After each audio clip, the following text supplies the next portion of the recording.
Okay, in this video I'm going to show you the one tool that transformed my project management approach. And actually it transforms chaos into strategic order. So if your projects keep running over budget or missing deadlines, this might be the missing piece you've been looking for. And no, it's not a fancy piece of software. By the way, if you want to become a great project manager, I have a professional development plan for you. Because you need to know how other similar tools help you manage a project. Check the description below this video. Alright, have you ever felt like your projects are just a random pile of tasks? Or even user stories with no clear structure or direction? And it feels like trying to move apartments. Imagine you need to move everything you own to a new place. You have two options. You can grab random items one by one and carry them to the truck in whatever order you find them. Or you can sort everything into labeled boxes with a clear system. When you move things randomly, you waste time and energy making unnecessary trips and potentially leaving important items behind. This is exactly what happens in most IT projects without a proper structure. Unfortunately, in 12 years of my career in IT project management, I have seen this play out countless times. Project managers try to handle complex software development projects with nothing more than to-do lists and maybe backlogs, believing that they can keep everything organized in their heads or through scattered tools. But reality is very different. For example, in the last organization I worked in, I managed an integration program. The project manager had high-level schedule in slide decks, a project schedule in Wrike, actual tasks for development team in Jira, requirements in various documents, spreadsheets, and features in emails. And the product roadmap was in two different other tools. And you can imagine that every week before a progress report meeting with the program board, it was a mess. Nobody knew what actually was finished. Everything was in progress. The consequences were predictable. The project missed its deadlines by months. We had endless meetings on critical requirements, and no one took responsibility for dependencies and risks. And on top of that, the emotional toll was enormous. Developers worked nights and weekends trying to catch up. The project manager looked constantly stressed, checking various to-do lists all the time, always feeling like something important was slipping through the cracks. And that nagging feeling actually became a constant companion for everyone. And you might recognize this in your own projects. That persistent worry that something important is falling through the cracks despite your best efforts. Great project managers understand that managing an IT project without proper structure is like carrying your Lego collection without boxes. It simply doesn't work, regardless of how talented your team might be. This is where the work breakdown structure comes into play. It's the foundational difference between chaos and control in your projects. It's the key tool that separates successful IT project managers from those who constantly struggle to deliver. So let's discuss exactly what a WBS is and why it's the secret weapon in your project management toolkit. And once you understand its powers, you will never approach an IT project without a WBS again. Think of the work breakdown structure as your project's labeled boxes. Without it, all the pieces are scattered around, leaving you with nothing but disconnected tasks and confusion. But with a proper work breakdown structure in place, everything connects in a meaningful way that supports your entire project and its goals. So what exactly is a WBS? And you can think about it like the instruction manual for IKEA furniture, showing you how all project elements connect to form a final product. According to the Project Management Institute, it's a deliverable-oriented hierarchical decomposition of the work to be executed by the project team. And this might sound complicated, but the concept is actually quite simple. WBS is a way to break down your project into smaller, more manageable pieces organized in a hierarchy. Many project managers make a critical mistake here. They confuse WBS with a task list. A WBS focuses on deliverables, tangible outputs you produce, while the list of tasks track activities or actions people perform to create those tangible pieces. And this distinction fundamentally impacts project success. At the lowest level, you'll find work packages, the smallest elements of WBS, but they are still verifiable deliverables. And these are the building blocks that represent where the work is assigned, monitored, and controlled. Visually, a WBS forms a hierarchical diagram. The top shows your overall project outcome. The second level includes major components, and these break into smaller sub-deliverables, which further divide into work packages at the bottom. This structure prevents things from falling through the cracks. When you decompose your project properly, you identify every piece needed to success in its final deliverable form. Nothing gets forgotten because everything contributes to the final outcome. A WBS gives you clarity about exactly what needs to be produced. It removes ambiguity and creates shared understanding about what done looks like for each project component. Now let's examine what specific deliverables look like in an IT project, with concrete examples so that you can adapt for your own work. Okay, what exactly should you include in your WBS for an IT project? Because when I first started managing project, I was surprised by how many deliverables you actually have, even on a small project. So let me show you the typical components you must include to make your next project successful. So as we discussed, your WBS consists of deliverables. A deliverable is a tangible and testable piece of your project. So for example, you may have a mobile app, a web app, and infrastructure to support them. Plus, you may have UI designs and project management documentation. And here many project managers overlook critical deliverables because they focus too much on the code, on the product itself, but they miss testing environments or process-related documentation. So, for example, in one of my enterprise projects, missing a cybersecurity test report could cause up to 2 months of delay. But here's the biggest challenge. There is no one way to break an IT project into deliverables. So please do not search for templates. You must collaborate with your team and stakeholders to create a quality work breakdown structure for your project. So now the main question is, how do you identify all these unique deliverables for your project?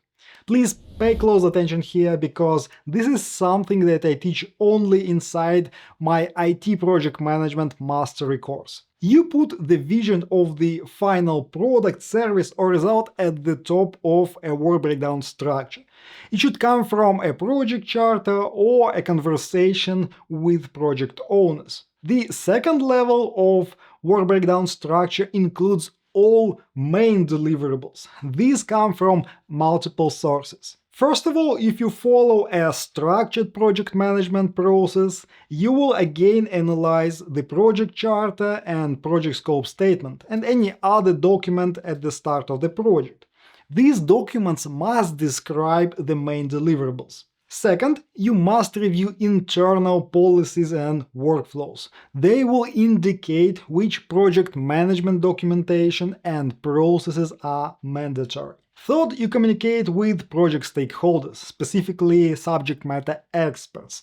They will have requirements for product architecture, designs, features, and capabilities, which may become separate deliverables. Fourth, you must analyze a typical project lifecycle. For example, the software development lifecycle describes a lot of typical deliverables.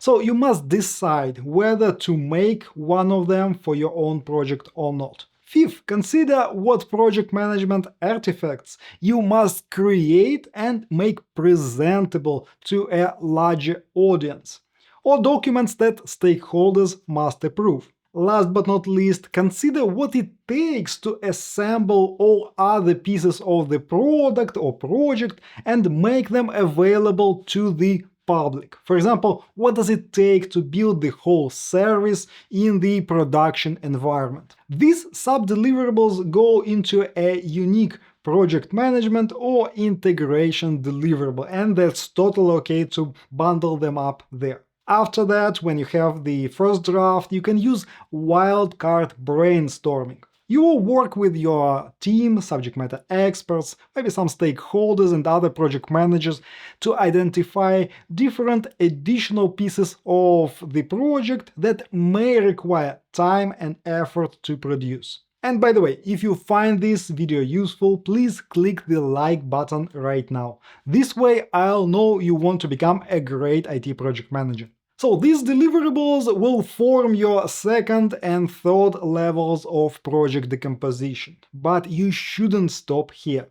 These pieces are usually too big to manage efficiently. You must continue breaking them down into smaller deliverables and work packages. And here's the most important part of this whole video. Name deliverables using only nouns and adjectives. Never use verbs. Say something like user authentication module instead of develop authentication. This maintains focus on what you are creating rather than activity of creating it. Now that you understand these essential deliverables, let's transform that knowledge into a practical plan for your own project.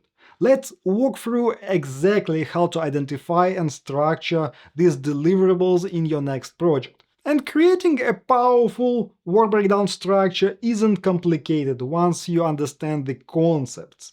Let me show you exactly how to build one so that it will transform your next IT project from chaotic to a controlled one. Start with the end in mind. What exactly are you building? In most cases, it's obvious, it's a product or service, but sometimes it also means that you'll have to do some change management and transform the business and change business processes. So this is a critical foundational step, and project managers often overlook this. Even if you don't have a project chart, just discuss this with stakeholders and project owners on what the end result looks like, what's included in the final package that you will give to your stakeholders. Again, a common mistake is listing activities instead of deliverables. The WBS focuses on what the work produces, not the work itself. So, step 1. Identify your major deliverables.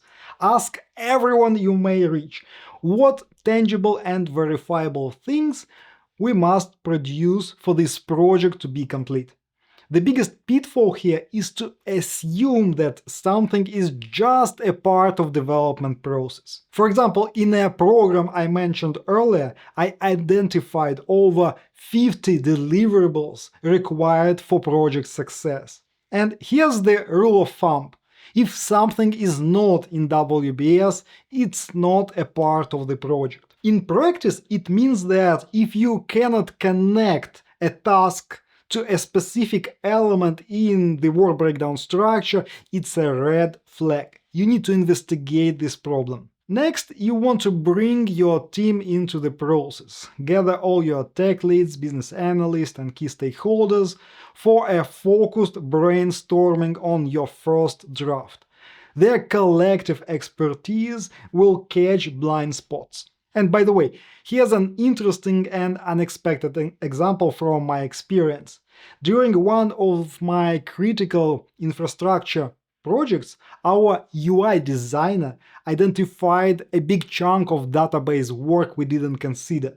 And it was like 3 weeks of extra backend work. Step 3. Structure deliverables hierarchically. Group related items and create parent-child relationships. For example, under the top-level deliverable like Azure platform, place a database, an image recognition module, and invoice parsing, and so on and so on. Keep in mind that in work breakdown structure there is only parent and child relationships. There is no sequences or order of operation here. Step 4. Apply noun naming convention. Call it user authentication module, not developer authentication.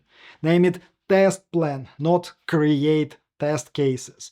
You must describe the final state of the deliverable. And again, it's an iterative process. You will adjust your work breakdown structure throughout your whole project. So whenever you see a flaw, a mistake, just correct it and carry on. Step 5. Verify that you are using the 100% rule. So it means that all child elements must add up to 100 of the parent element. So when all children elements are complete, the parent should be complete as well without any additional work required.